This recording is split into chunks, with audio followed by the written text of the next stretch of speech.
Cadence is the secret recipe for taking your writing from functional to pleasurable. After all, being grammatically correct doesn't automatically make something enjoyable to read.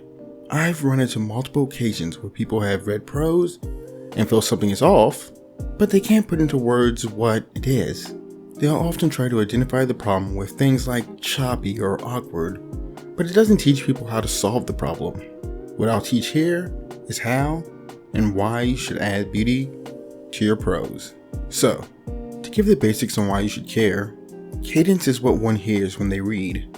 It's something will be heard, even if it isn't read aloud. As for why, well, there's three possible explanations. It could be that our speech, auditory, and visual systems are working together when reading. Or it might be that our visual, speech, and auditory centers are hardwired together. Who knows? I'm in the camp of neuroplasticity, that reading and writing have wired the visual, speech, and auditory centers together. It could explain why those who are more well-read or familiar with the language are able to pick up on the nuances easier than someone who isn't. At any rate, readers will hear things. So when we're messing with English, it can help to be familiar with these certain things. I have 3 principles I can hit on for the basic stuff you can apply immediately, and then 3 more topics for you if you want to go more advanced. First, for the basics. 1. Switch up your sentence structure. If all your sentences start the same way, things are going to get boring really quick. It's like listening to Twinkle Twinkle Little Star on repeat when you could be jamming to a masterpiece. You want your writing to sound legit, not like you stopped reading anything more complex than cereal boxes a long time ago. Let's compare 2 examples. Example A. Your sentences are simple. They all start the same way. It's like listening to a jackhammer. People are going to think that you've given up on reading. It's not that you're not clear or that your sentences don't flow well. They're just all the same type or start the same way. It gets old fast. Example B. When you forget about the flow, your sentences can sound simple and repetitive. It's like a jackhammer to the brain, and it might make people think you stopped reading a while ago. Sure, your sentences are clear and make sense, but they're all the same. They all start with the same subject-verb format. While you might not be trying to win any writing awards, well, probably not. I don't know what your goals are. I imagine you don't want to sound like an amateur either. The changes between these 2 examples are small. A few transitions, some additional punctuation, and varying sentence structure and length. But the difference is huge. Example A sounds like a sledgehammer rhythm, always the same, while example B mixes it up. The trick is to use transitions, vary your sentence structures, and avoid sounding like a 9-year-old on a sugar rush. Mix in some complex and compound complex sentences with the simple ones.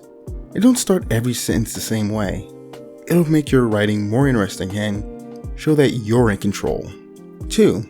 Mix up your sentences. Even with great transitions, if all your sentences are about the same size, it'll feel like your reader is trapped in an endless loop of what I did on my summer vacation. Unless you're channeling your inner Hemingway, this isn't the vibe you're going for. Let's compare 2 examples. Here is Exhibit A. Fans love Phoenix Wright from the Ace Attorney series. Even non-gamers appreciate Phoenix Wright. They adore his never give up attitude. Fans enjoy his unique hair that stands out like the spikes of a porcupine. They find his dramatic objections thrilling. There's a certain appeal to his character that's compelling. Now here is Exhibit B. Fans love Phoenix Wright from the Ace Attorney series. Even non-gamers appreciate Phoenix Wright. They adore his never give up attitude, his unique hair that stands out like the spikes of a porcupine, and his dramatic objections. There's a certain appeal to his character that's compelling. At first, these paragraphs look pretty similar, like a game of spot the difference. But as you can see, example B has a longer third sentence and combines the first 3 shorter sentences from example A into one. It makes it feel less choppy and more thoughtfully put together. Now, take a look at how you write. Do you tend to keep things short and sweet, or do you go all out with your sentences? If you're more of a short sentence person, try combining a couple together. You don't have to just stick an "and" in the middle. You can tie them together in interesting ways. 3. Start small and big. Ever read a sentence that feels like it just slams on the brakes? Or lists that don't end as gracefully as the cat landing on its feet, but more like a potato rolling off a table. That's because they don't have a good flow. In simple terms, if you got a list of stuff in your sentence, start with the smallest, simplest thing, and end with the biggest, most complex thing. So you see what I mean? Compare these two versions where I applied this principle to a statement on Devil May Cry's Dante. Since I front-loaded the most complex idea in the second one, the sentence feels more cumbersome. It makes it harder for readers to track all the elements described. So, we've got our 3 main tips down, right? You can start using them straight away.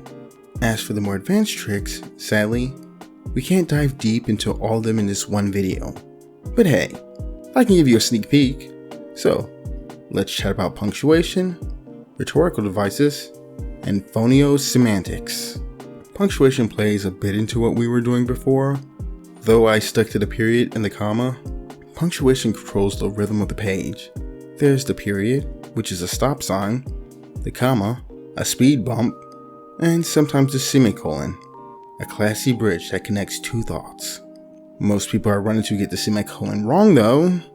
The semicolon isn't as strong as the period, but stronger than the comma, so when misplaced, it's kind of like a musician hitting the wrong note. It makes me wince every time. But hey, let's not forget our other punctuation pals like the colon, dash, parenthesis, quotation marks, and those oh so important paragraph and section breaks. These guys add a little spice to your writing. Fun fact, apart from the paragraph, none of these pop up unless we want them to. It's like they're your secret weapon for smashing the Cadence game. Take the colon for an example. It's the magician. It leaves you hanging, waiting for the payoff, and then bam, it delivers. Just when the tension's at its peak, it comes through with a big reveal. I could go on and on for hours about each punctuation mark, but we'll save that for another time. Instead, let's swing over to rhetorical devices. They're kind of a big deal. I mean, Shakespeare was a fan. It's not just about what you're saying, it's about how you're saying it. It's how you turn your ideas into poetry. Take anaphoria, for instance, which is just a fancy name for repeating a word or phrase at the start of consecutive sentences. This can be great if you're trying to pump up a crowd or create a sense of despair or tension. My personal fave is using the word if in internalizations. Again, we'll dive deeper into these in future episodes. Can't cover all these in one video. We'd end up with a video longer than the Lord of the Rings Extended Edition. Still, both those are important to note. And, of course, I can't leave out my fave, phonosemantics. Phonosemantics is what we call the impact certain words have on us when we hear them. To show you what I mean, check out these 2 sentences.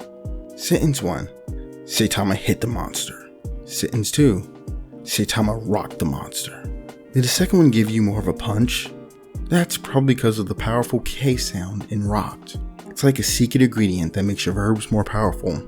I'll probably chat about this in some more genre-specific episodes. If you are feeling a bit overwhelmed by all of this, don't stress too much. It's cool, but it shouldn't be your main focus out the gate. For more on why I think that, check out my video on Orwellian prose.